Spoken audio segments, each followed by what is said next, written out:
नमस्कार दोस्तों, आपका हमारे चैनल लाइफ सक्सेस पर बहुत बहुत स्वागत है। और आज हम इस क्लास में कृष्ण भक्ति काव्य से संबंधित घटना चक्र के प्रश्न उत्तर हल करने वाले हैं, जो इस प्रकार हैं। नंबर 1 है कि सूरदास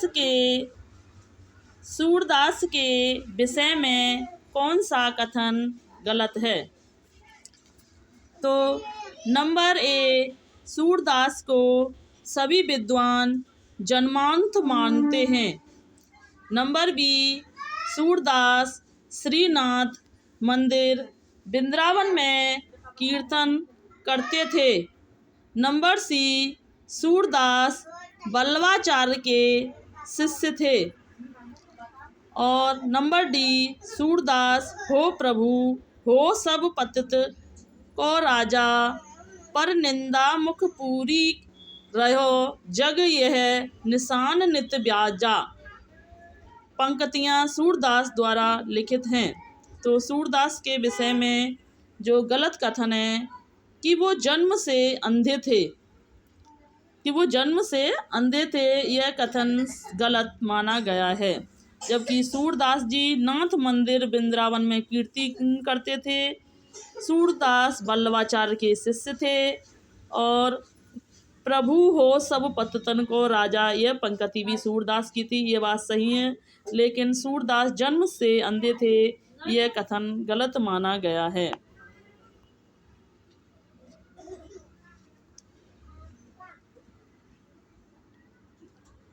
प्रश्न नंबर 2 है कि सूरदास किस काल के कवि थे। नंबर ए, रीति काल। नंबर बी, भक्ति काल। नंबर सी, आधुनिक काल। उपयुक्त में से कोई नहीं। तो सूरदास जी जो थे वो भक्ति काल के कवि माने जाते थे, और वो भी भक्ति काल में कृष्ण काव्य के कवि माने जाते हैं। और सूरदास जी का जन्म जो हुआ था वो 1478 में हुआ था, और इनके जो गुरु जी थे वल्लभाचार्य थे। प्रश्न नंबर 3 है कि सूरदास कौन सी धारा के प्रतिनिधि कवि हैं।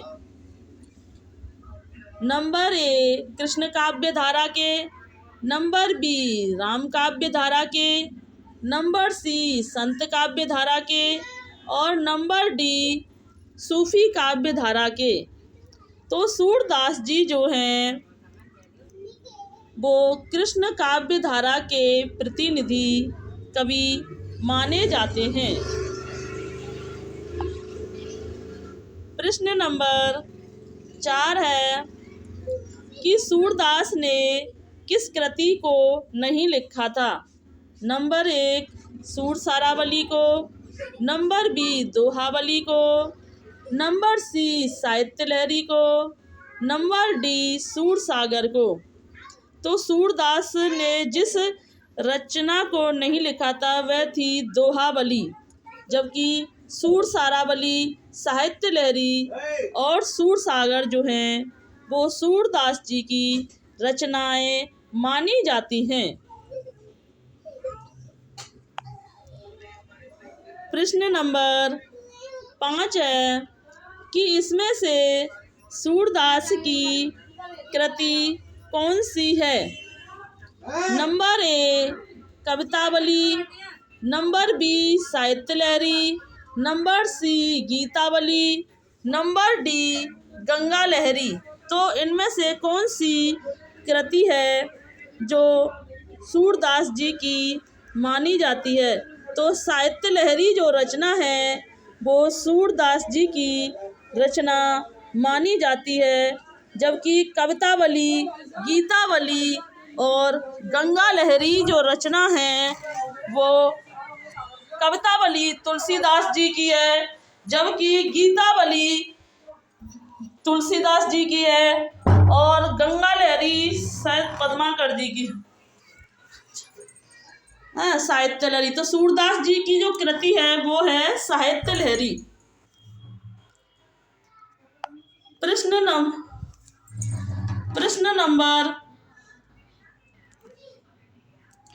नंबर 6 है कि सूरसागर किस भाषा की कृति है। Number A Khari Boli, number B Brajbhasha, number C Awadhi, number D Punjabi. तो सूरसागर जो रचना है वह ब्रजभाषा में रचित रचना है और सूरसागर के जो लेखक हैं वो सूरदास जी माने जाते हैं और सूरदास जी के जो गुरु थे वो वल्लभाचार्य जी थे और सूरदास जी का जन्म 1478 में रुनकता में माना जाता है।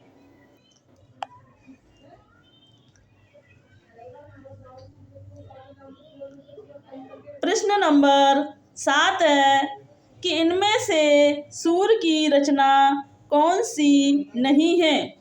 Number A Sursagar, number 2 Sursaravali, number C Sahitya Lahari और नंबर डी रास पंचाध्यायी।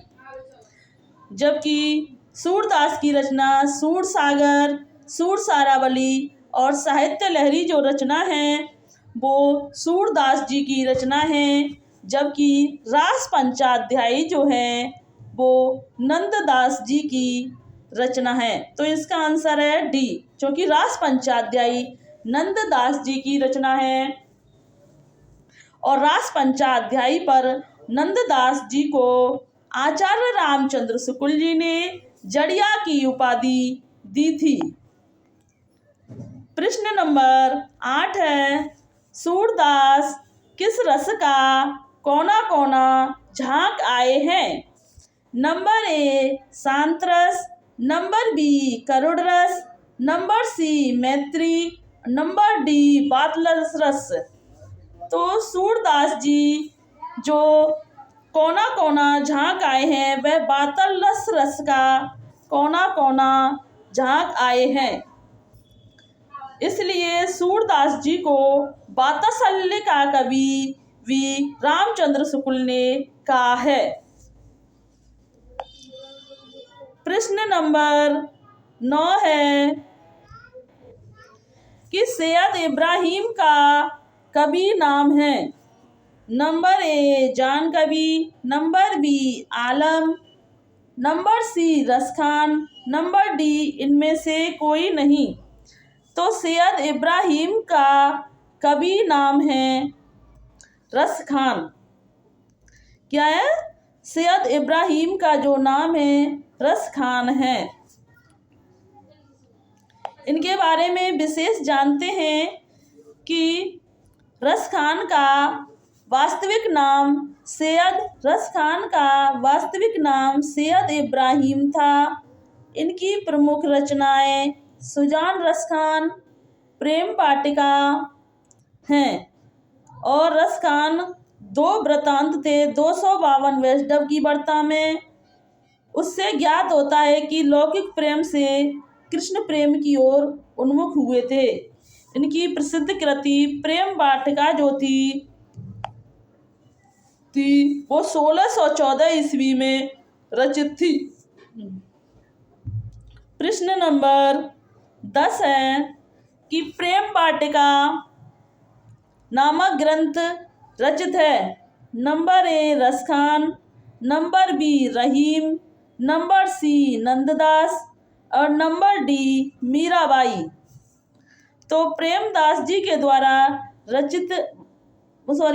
प्रेम वाटिका जो रचना है वो रसखान जी के द्वारा रचित रचना मानी जाती है, जिसकी रचना काल 1614 ईस्वी माना जाता है।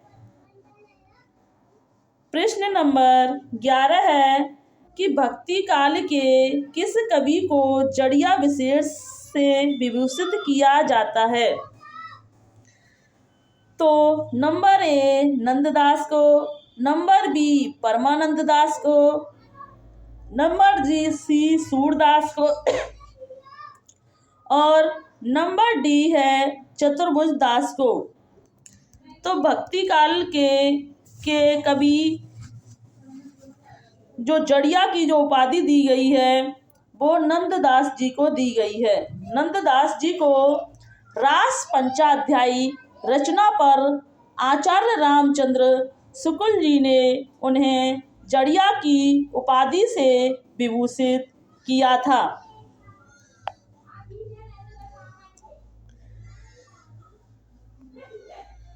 प्रश्न नंबर 12 है कि नंददास किस काव्य धारा से संबंधित हैं। नंबर ए संत काव्य धारा, नंबर बी सूफी काव्य धारा, नंबर सी काव्य धारा कृष्ण काव्य धारा, नंबर डी राम भक्ति काव्य धारा। तो जो नंददास जी हैं वो किस काव्य धारा से संबंधित हैं? वह कृष्ण काव्य धारा से संबंधित हैं। नंददास जी का जन्म 1555 ईस्वी में हुआ था और नंददास कृष्ण काव्य धारा के अंतर्गत आने वाले कवि हैं। प्रश्न नंबर 13 है सुदामा चरित के लेखक हैं। Number A Surdas, number B Nanddas, number D Ratnakar, इनमें से कोई नहीं। तो सुदामा चरित के जो लेखक हैं वह नंददास जी माने जाते हैं। प्रश्न नंबर 14 है कि भ्रमर गीत परंपरा में भंवर गीत की रचना की है। Number A Nanddas, number B Surdas, number D Ratnakar, number D Brajvasi Das. तो भ्रमर गीत परंपरा में भंवर गीत की जो रचना की है वो नंददास जी ने की है। प्रश्न नंबर 15 है कि रास पंचाध्यायी के लेखक हैं। Number A Nanddas, number B Surdas, number C Rahim और नंबर डी कबीरदास। तो रास पंचाध्यायी के जो लेखक हैं वह नंददास जी हैं। रास पंचाध्यायी पर आचार्य रामचंद्र शुक्ल ने इन्हें जड़िया की उपाधि प्रदान की थी। प्रश्न नंबर 16 है मीराबाई का मलार किसकी कृति है। Number A Mirabai, number B Nanddas, number C Chhit Swami, number D Govind Swami. तो जो मीराबाई की जो मलार कृति है वो मीराबाई के द्वारा रचित कृति है। प्रश्न नंबर 17 है कि मीराबाई के गुरु कौन थे। तो मीराबाई के गुरु number A Surdas, number B Raidas, number C Malukdas, number D Kabirdas. तो इनमें से जो मीराबाई के गुरु माने जाते हैं वो रैदास माने जाते हैं। रैदास जी को मीराबाई के गुरु माने जाते हैं और मीराबाई की जो भक्ति थी वह माधुर्य भाव की भक्ति मानी जाती है।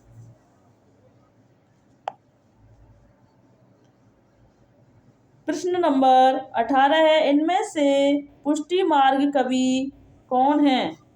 Number A Sur, number B Kabir, number C Jayasi, number D Tulsi. तो इनमें से जो पुष्टि मार्ग के जो कवि हैं वो सूरदास जी माने जाते हैं। सूरदास जी का जन्म 1478 ईस्वी में हुआ था।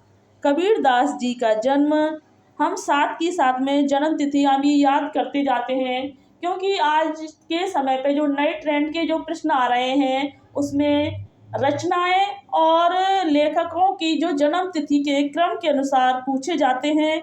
इसलिए हम साथ के साथ में इनकी जन्म तिथियां भी बताते जाते हैं। तो कबीर का जन्म 1398 ईस्वी में, तुलसी का जन्म 1632 ईस्वी में हुआ था और जायसी का जन्म 1492 में हुआ था।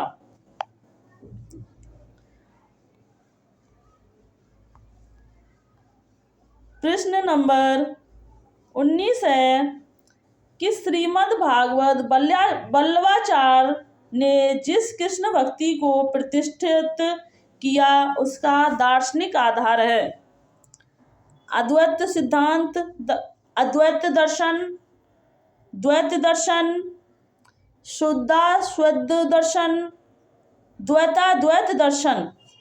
तो श्रीमद् बल्लवाचार्य जी ने जिस कृष्ण भक्ति को प्रतिष्ठित किया था उनका जो दार्शनिक आधार जो था वो शुद्धाद्वैत दर्शन था। प्रश्न नंबर 20 है कि तत्वदीप निबंध किसकी रचना है? तत्वदीप निबंध किसकी रचना है? Number A Vallabhacharya, number B Nimbarkacharya, number C Nabhadas और नंबर डी नंददास। तो तत्वदीप निबंध जो रचना मानी जाती है वो बल्लवाचार्य जी की मानी जाती है।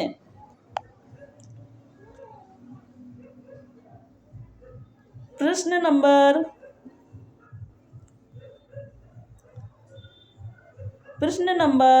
21 है कि निम्नलिखित में से किसने पुष्टि मार्ग की स्थापना की? Number A Chaitanya Mahaprabhu, number B Vallabhacharya, number C Vitthalnath, number D Surdas. तो किसने पुष्टि मार्ग की स्थापना की थी? तो इसमें से जो पुष्टि मार्ग की स्थापना करने वाले जो थे वो बल्लवाचार्य जी थे। प्रश्न नंबर 22 है कि बल्लवाचार्य द्वारा रचित ग्रंथ का नाम है सिद्धांत संग्रह, नंबर बी आध्यात्म रामायण, नंबर सी महाभाष्य और नंबर डी अड़ुभाष्य है। तो बल्लवाचार्य द्वारा रचित ग्रंथ का जो नाम है वह है अड़ुभाष्य। अड़ुभाष्य बल्लवाचार्य जी के द्वारा रचित ग्रंथ है। प्रश्न नंबर 23 है कि कृष्ण काव्य धारा के प्रवर्तक हैं number A Surdas, number B Swami Vallabhacharya ji, number C Nabhadas, number D Chaitanya Mahaprabhu. तो कृष्ण काव्य धारा के जो प्रवर्तक कवि हैं वो स्वामी बल्लवाचार्य जी को माना जाता है। प्रश्न नंबर 24 है कि इनमें से कृष्ण भक्ति कवि कौन सा नहीं है? Number A Surdas, number B Raskhan, number C Krishnadas, number D Tulsidas. तो इनमें से जो कृष्ण भक्त कवि नहीं हैं वो तुलसीदास को नहीं माना जाता है क्योंकि तुलसीदास जी जो थे वो एक राम भक्त कवि माने जाते हैं।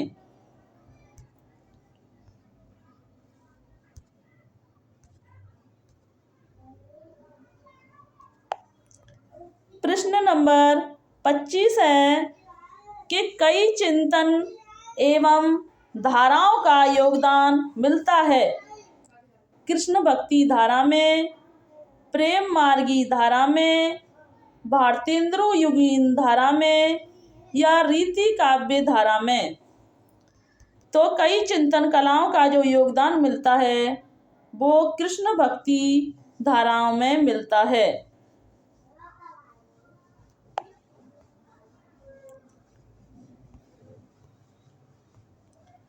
प्रश्न नंबर 26 है कि रुद्र संप्रदाय की स्थापना किसने की थी? नंबर 1 रुद्र स्वामी ने, नंबर बी श्री स्वामी ने, नंबर सी विष्णु स्वामी ने और नंबर डी निम्बकाचार्य जी ने। तो रुद्र संप्रदाय की जो स्थापना की थी वो विष्णु स्वामी जी ने की थी। प्रश्न नंबर 27 है कि राधा वल्लभ संप्रदाय का प्रवर्तन किसने किया है। Number A Vallabhacharya, number B Madhvacharya, number C Hitharivansh और नंबर डी सूरदास। तो राधा वल्लभाचार्य संप्रदाय का जो प्रवर्तन किया था वो हितहरिवंश के द्वारा किया गया था। प्रश्न नंबर 28 है कि कृष्ण के साथ राधा की मानता किस संप्रदाय की विशेषता है। Number A Shri, number B Rudra, number C Brahma, number D सनक आदि। तो कृष्ण के साथ जो राधा की जो महानता दर्शाई गई है वो सनक संप्रदाय में दर्शाई गई है।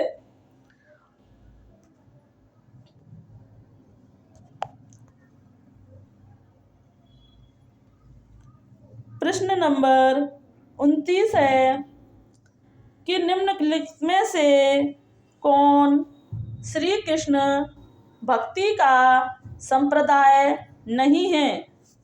श्री वल्लभ संप्रदाय, हरिदासी संप्रदाय, तत्सुखी संप्रदाय या गौड़ीय संप्रदाय। तो कृष्ण भक्ति का जो संप्रदाय नहीं है तो इनमें से नहीं है तत्सुखी संप्रदाय जो है वो कृष्ण भक्ति का संप्रदाय नहीं है, जबकि वल्लभ संप्रदाय, हरिदासी संप्रदाय और गौड़ीय संप्रदाय जो है वो कृष्ण भक्ति संप्रदाय हैं। प्रश्न नंबर 30 है कि 84 वैष्णवों की वार्ता का संबंध किस संप्रदाय से है। नंबर ए सखी संप्रदाय, नंबर बी रामानुज संप्रदाय, नंबर डी श्री संप्रदाय सी और नंबर डी है वल्लभ संप्रदाय। तो 84 जो वैष्णव की वार्ता का जो संप्रदाय संबंध है वो वल्लभ संप्रदाय से माना जाता है। प्रश्न नंबर 31 है कि अष्टयाम नामक पुस्तक में किसकी दिनचर्या का वर्णन किया गया है। कृष्ण, राम, विष्णु या शंकर। तो इनमें से कोई भी नहीं है।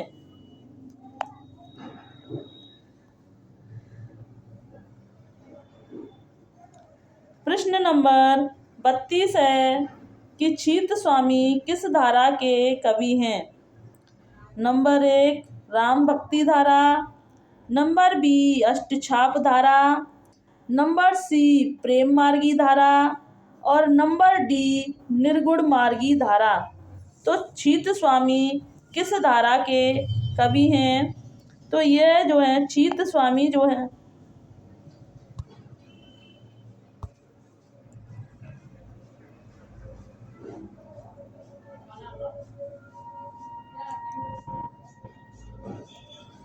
छीत स्वामी जो हैं वो अष्टछाप धारा के कवि हैं। प्रश्न नंबर 33 है कि अष्टछाप की स्थापना 1565 में किसने की थी। Number A Gokulnath, number B Vitthalnath, number C Vallabhacharya, number D Nimbarkacharya. तो अष्टछाप की जो स्थापना 1565 में विट्ठलनाथ जी ने की थी।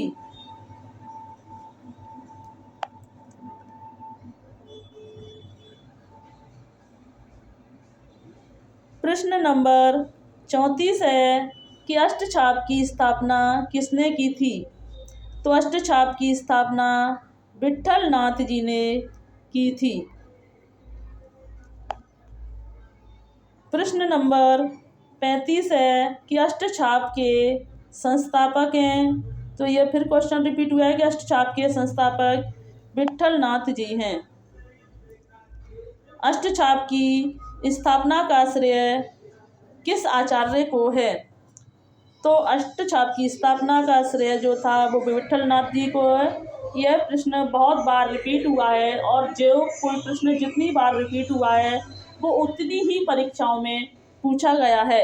इसलिए यह जो टेस्ट सीरीज है यह बहुत ही महत्वपूर्ण है, इसलिए इसे बीच में छोड़ने की गलती ना करें। अष्टछाप के संस्थापक थे, तो अष्टछाप के संस्थापक जो थे विट्ठल नाथ जी थे। प्रश्न नंबर 8 है अष्टछाप में कौन सम्मिलित नहीं है? अष्टछाप में कौन सम्मिलित नहीं है? Number A Kumbhan Das, number B Chhit Swami और नंबर डी नंददास और नंबर सी केशव दास। तो अष्टछाप में जो शामिल कवि नहीं हैं वो केशव दास जी नहीं है। केशव दास को अष्टछाप में शामिल कवि नहीं माना जाता है। प्रश्न नंबर 39 है कि सूरदास किसके शिष्य थे? Number A Vallabhacharya, number B Gokulnath, number C Vitthalnath और नंबर डी नावादास। जो सूरदास जी थे वो बल्लवाचार्य के शिष्य थे। प्रश्न नंबर 40 है कि नीचे दिए गए नामों में से कौन से कवि बल्लवाचार्य के शिष्य नहीं थे?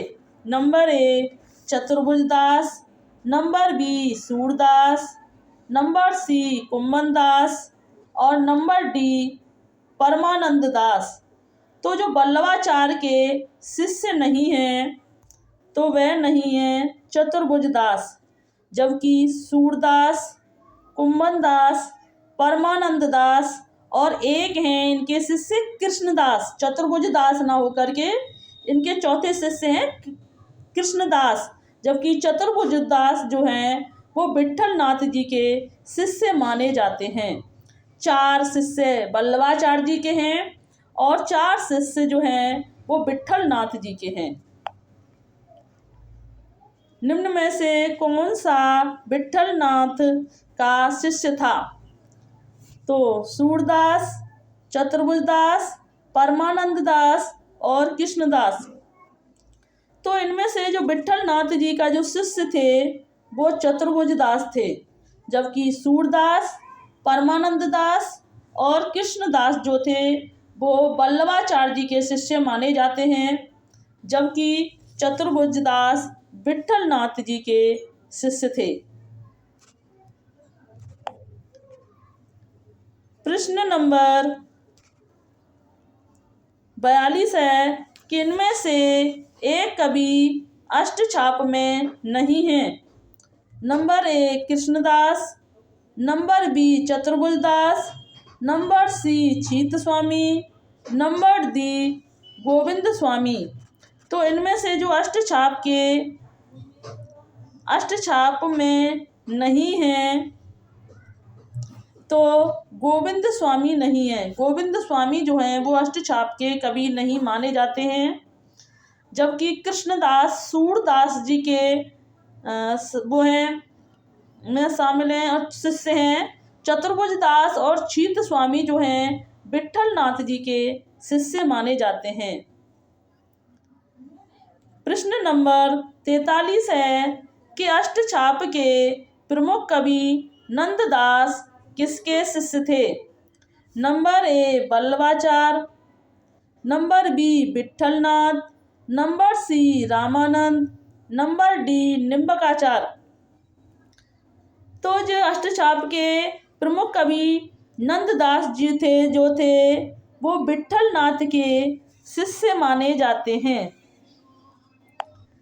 प्रश्न नंबर 44 है कि अष्टछाप के प्रमुख कवि नंददास किसके शिष्य थे? Number A Vallabhacharya, number B Ramanand, number C Vitthalnath, number D Vinobacharya. तो अष्टछाप के प्रमुख कवियों में जो थे वो विठलनाथ जी थे। कौन से थे? विठलनाथ जी थे। नंबर 45 है। प्रश्न नंबर 45 है कि बल्लभाचार्य के शिष्य नहीं हैं। Number A Kumbhan Das, number B Chaturbhuj Das, number C Surdas, number D Parmanand Das. तो बल्लभाचार्य जी के जो शिष्य नहीं माने जाते हैं वह चतुर्भुज दास जो हैं वो बल्लभाचार्य जी के शिष्य नहीं माने जाते हैं, जबकि चतुर्दास जो हैं वो विठलनाथ जी के शिष्य माने जाते हैं। प्रश्न नंबर 46 है कि निम्नलिखित में से अष्टछाप के कवि नहीं हैं। Number A Surdas, number B Malukdas, number C Nanddas और नंबर डी छीत स्वामी। तो निम्नलिखित में से अष्टछाप के जो कवि नहीं माने जाते हैं वह हैं मलुकदास। मलुकदास अष्टछाप के कवि नहीं माने जाते हैं। प्रश्न नंबर 47 है कि निम्नलिखित में से अष्टछाप के अंतर्गत न पढ़ने वाले कवि का नाम है। Number A Kumbhan Das, number B Sundardas, number C Nanddas और नंबर डी परमानंद दास। तो अष्टछाप के अंतर्गत जो न माने जाने वाले कवि हैं सुंदरदास हैं, क्योंकि सुंदरदास एक संत मार्गी कवि माने जाते हैं। यह अष्टछाप के अंतर्गत न आने वाले कवि हैं। प्रश्न नंबर 48 है कि निम्नलिखित में से कौन सा कवि अष्टछाप का कवि नहीं था? Number A Nanddas, number B Parmanand Das, number C Chhit Swami, number D Hari Vyas Dev. तो इनमें से अष्टछाप का जो कवि नहीं माना जाता है वो हरि व्यास देव जी को अष्टछाप के अंतर्गत नहीं माना जाता है। प्रश्न नंबर 49 है कि निम्नलिखित में से कौन अष्टछाप का कवि नहीं है? कुंभन दास, स्वामी हरिदास, परमानंद दास एवं छीत स्वामी। तो अष्टछाप का जो कवि नहीं माना जाता है वो स्वामी हरिदास जी को अष्टछाप का कवि नहीं माना जाता है। प्रश्न नंबर 50 है कि हरिदास संप्रदाय को अन्य किस नाम से पुकारा जाता है? नंबर ए अष्टछाप संप्रदाय, नंबर बी राधा वल्लभ संप्रदाय, नंबर सी सखी संप्रदाय, नंबर डी चिंता चिंत्य संप्रदाय। तो जो अष्टछाप हरिदास संप्रदाय को जो अन्य नाम से जाना जाता है वो सखी संप्रदाय जो है वो अन्य नाम से जाना जाता है। प्रश्न नंबर 51 है कि जुगलमान चरित नामक ग्रंथ के लेखक हैं। Number A Nanddas, number B Krishnadas, number C Chaturbhuj Das और नंबर डी छीत स्वामी हैं। तो जुगलमान चरित जो नामक ग्रंथ के लेखक हैं वो कृष्णदास जी माने जाते हैं।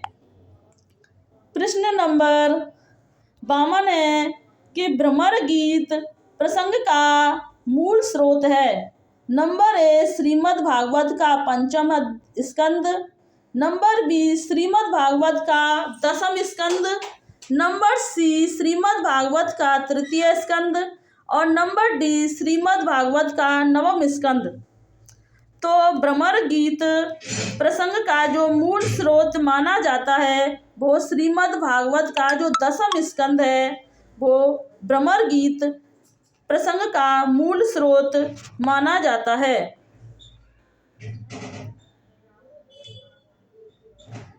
प्रश्न नंबर 53 है कि खेट कोटकुआम किसकी रचना है? Number A Rahim, number B Raskhan, number C Kavigang, number D Dadu Dayal. तो जो खेट कोतुकम जो रचना मानी गई है, यह रहीम दास जी के द्वारा मानी गई है। प्रश्न नंबर 54 है बरवे नायका भेद के रचनाकार हैं। Number A Keshavdas, number B Bhikhari Das, number C Rahim, number D Bihari. तो जो बरवे नायका भेद के जो रचनाकार माने जाते हैं वो रहीम दास जी को माना जाता है। प्रश्न नंबर 55 है कि रहीम कृत मद नाटक की भाषा है। Number 1 Khari Boli, number B Awadhi, number C Braj, number D Rajasthani. तो रहीम कृत मदनाष्टक की जो भाषा है वो खड़ी बोली मानी जाती है। रहीमदास जी के बारे में अन्य जानते हैं कि रहीम कृत मदनाष्टक की भाषा खड़ी बोली है। रहीम का ब्रज भाषा और अवधी पर समान अधिकार था। तो रहीमदास ब्रज भाषा और अवधी दोनों के ही कवि थे। रहीम का पूरा नाम अब्दुल रहीम खान खाना था और रहीम जो थे वो अकबर के समकालीन कवि माने जाते हैं। इनकी रचना कृष्ण भक्त कवियों में की जा सकती है। तो हमारा यहाँ पर कृष्ण काव्य जो है संपूर्ण समाप्त होता है और हम इस क्लास को यहीं पर विराम देते हैं। और आपको हमारी यह क्लास कैसी लगी इसे हमें कमेंट करके बताएं और हमारे इस चैनल को लाइक, सब्सक्राइब एंड शेयर करें। धन्यवाद।